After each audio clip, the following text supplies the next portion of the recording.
शहादत की कथा का वाचन करेंगे। यह उस समय की बात है जब राजा एंटियोकस ने जेरूसलम पर हमला करके उस पर कब्जा कर लिया था। एंटियोकस खुद को भगवान मानता था और इसी कारण उसने जेरूसलम के सभी मंदिरों को पाप और बुराई का घर बना दिया था, ताकि ईश्वर पर विश्वास करने वाले यहूदी साबत का दिन ना मना सके। उसके राज में यहूदियों पर बहुत अत्याचार किया जाता था। उन्हें मूसा द्वारा दिए गए नियमों को तोड़ने के लिए बाध्य किया जाता और यदि वैसा ना करे तो उन्हें बड़ी क्रूरता से मार दिया जाता था। ऐसे समय में एक यहूदी स्त्री और उसके साथ पुत्र पूरे विश्वास के साथ ईश्वर की आराधना कर रहे थे और मूसा द्वारा दिए गए सभी नियमों का पूरे मन से पालन करते थे। जब एंटियोकस के सिपाहियों को इसका पता लगा तो उन्होंने सभी को बंदी बना लिया और फिर राजा के पास गया।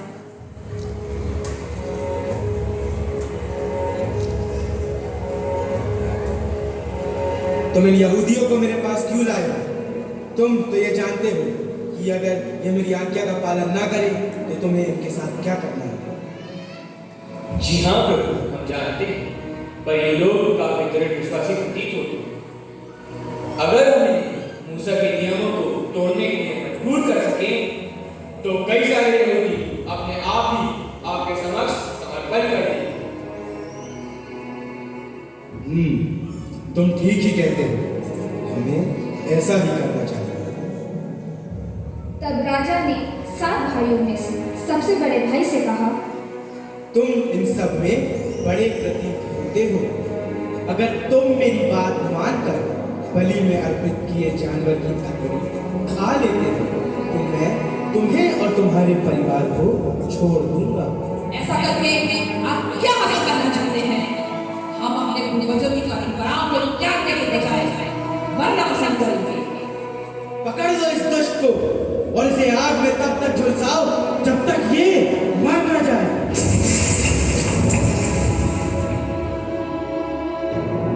ये सब कुछ देखते हुए उन भाइयों की माता ने उनसे कहा, प्रभु परमेश्वर देख रहा है, वह हमारी पीड़ा को समझता है और जैसे कि मूसा ने अपने भजन में स्पष्ट शब्दों में कहा, वह अपने सेवकों पर दया करेगा, वह निश्चित ही हमें शासना प्रदान करेगा।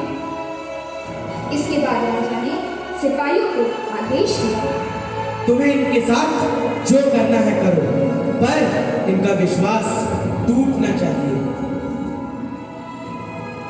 अब क्या तुम ये आखिरी खाओगे या तुम चाहते हो कि हम एक एक करके तुम्हारे हाथ पैर काट दें? वैसे कभी नहीं खाऊंगा। यह सुनकर सैनिकों ने उसे वैसे ही यातनाएं दी जैसे उन्होंने पहले वाले को दी थी, लेकिन अपनी अंतिम सांस में उसने राजा को पुकारा, ये कसाई हमें मार सकता है, लेकिन ब्रह्मांड का राजा हमें मृतकों में से उठाएगा और हमें अनंत जीवन देगा, क्योंकि हमने उसके नियमों का पालन किया है। ये कहकर दूसरा राजा मर गया। अपने बेटों को मरता देख उनकी माता ने अपने मन को दृढ़ता और साहस से भरकर उनसे कहा, मेरे पुत्रों, मैं नहीं जानती कि मेरे गर्भ में तुम्हारा जीवन कैसे शुरू हुआ, जिसने तुम्हें जीवन और श्वास दी और तुम्हारे शरीर के प्रत्येक अंग को एक साथ रखा।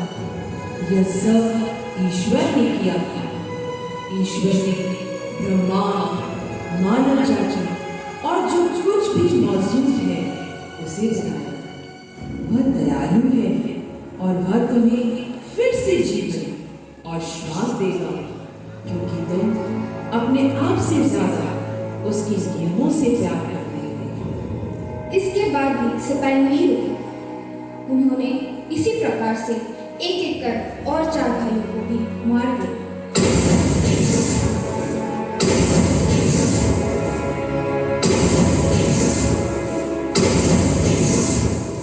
जब आखिरी भाई बचा तो एंटियोकस ने उसे प्रलोभन देने का पूरा प्रयास करते हुए कहा, तुम्हारे सभी भाई मर चुके हैं। अब केवल तुम अपनी माता के इकलौते पुत्र ही बचे हो। क्या अब भी तुम उन आज्ञाओं से बंधे रहना चाहते हो? तुम तो अभी बहुत छोटे हो। तुम्हारे सामने अभी तुम्हारा पूरा जीवन है। यदि तुम उन आज्ञाओं का त्याग कर मेरी बात मान लेते हो और मुझे अपना प्रभु स्वीकार करते हो, तो ना सिर्फ मैं तुम्हें और तुम्हारी माता को छोड़ दूंगा, बल्कि तुम्हें हर वो चीज प्रदान करूंगा जिससे तुम्हारा जीवन सुख और समृद्धि से भर जाए। इतना सब सुनने के बाद भी जब लड़के ने राजा की बातों पर कोई ध्यान नहीं दिया, तो राजा ने उसकी माता पर दबाव बनाया कि वह अपने पुत्र से कहे कि मेरा प्रस्ताव स्वीकार कर ले। पर उसकी माता ने उससे कुछ और ही कहा। मेरे बेटे, मुझ पर दया करो। याद रखो कि मैंने तुम्हें 9 महीने तक अपने गर्भ में रखा और 3 साल तक तुम्हारा पालन पोषण किया। मैंने आज तक तुम्हारी देखभाल की है और तुम्हारी सभी जरूरतों का ख्याल रखा है।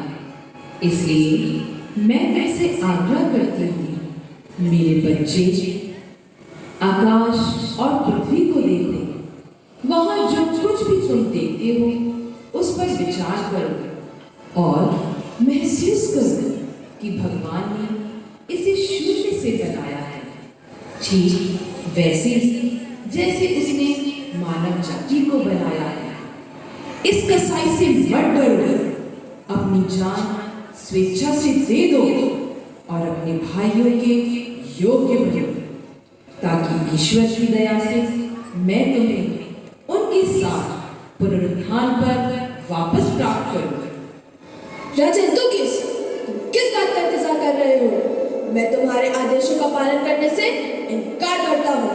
मैं केवल मूसा द्वारा हमारे पूर्वजों को दी गई आज्ञा का पालन करता हूँ। यह सच है कि हमारा जीवित प्रभु हमसे क्रोधित है और हमें हमारे पापों के कारण कष्ट दे रहा है, ताकि हमें सुधारे और अनुशासित करे। लेकिन यह केवल थोड़े समय तक ही रहेगा, क्योंकि हम अभी भी उसके सेवक हैं और वह हमें क्षमा करेगा। लेकिन तुम मनुष्यों में सबसे क्रूर और सबसे नीच प्राणी हो, इसलिए परमेश्वर के लोगों को दंडित करते समय महानता के भ्रम में खुद को मूर्ख मत बनाओ। सर्वशक्तिमान और सर्वव्यापी परमेश्वर के हाथों दंड से बचने का तुम्हारे लिए कोई रास्ता नहीं है। मेरे भाइयों ने परमेश्वर के प्रति हमारी वफादारी के कारण थोड़े समय के लिए कष्ट सहा, लेकिन अब वे अनंत जीवन में प्रवेश कर चुके हैं। लेकिन तुम परमेश्वर के न्याय के अधीन आओगे और अपने अहंकार के कारण दंड पाओगे। अब मैं अपने पूर्वजों के नियमों के कारण अपने शरीर और अपने प्राण को त्यागता हूँ, जैसे मेरे भाइयों ने किया था। परंतु मैं परमेश्वर से भी प्रार्थना करता हूँ कि वह अपने लोगों पर शीघ्र दया करे और तुम्हें तब तक पीड़ा दे जब तक तुम यह मानने पर विवश न हो जाओ कि केवल वही परमेश्वर है। उपहास के इन शब्दों से एंटियोकस इतना क्रोधित हो गया कि उसने लड़के को उसके भाइयों से भी ज्यादा क्रूरता से प्रताड़ित किया और इस तरह लड़का मर गया। प्रभु पर पूर्ण भरोसा रखते हुए एक पल के लिए भी विश्वासघात नहीं किया। सबसे आखिर में मां को मौत के घाट उतार दिया गया। इतना सब होने के बाद राजा की चाल उल्टी पड़ गई। यरूशलेम में विद्रोह अपने चरम पर पहुंच गया और उसका राज्य सिकुड़ता चला गया। और कुछ ही समय में उसे एक ऐसी बीमारी हुई जिसके कारण उसके पेट की अतड़ी आपस में उलझ गई, जिससे उसे असहनीय पीड़ा हुई। और जब उसके अंतिम क्षण निकट आए तो वह अपने सिंहासन से गिर पड़ा और ऊंचे स्वर से आकाश की ओर देखकर पुकारा, हे प्रभु, तू ही जीवन दाता है, तू ही इस संसार का स्वामी और चालक है, तू ही एकमात्र ईश्वर है। ये कहकर उसने अपने प्राण त्याग दिए और इसी के साथ राजा एंटियोकस का घमंड चूर चूर हो गया अथवा उसका कुशासन समाप्त हुआ।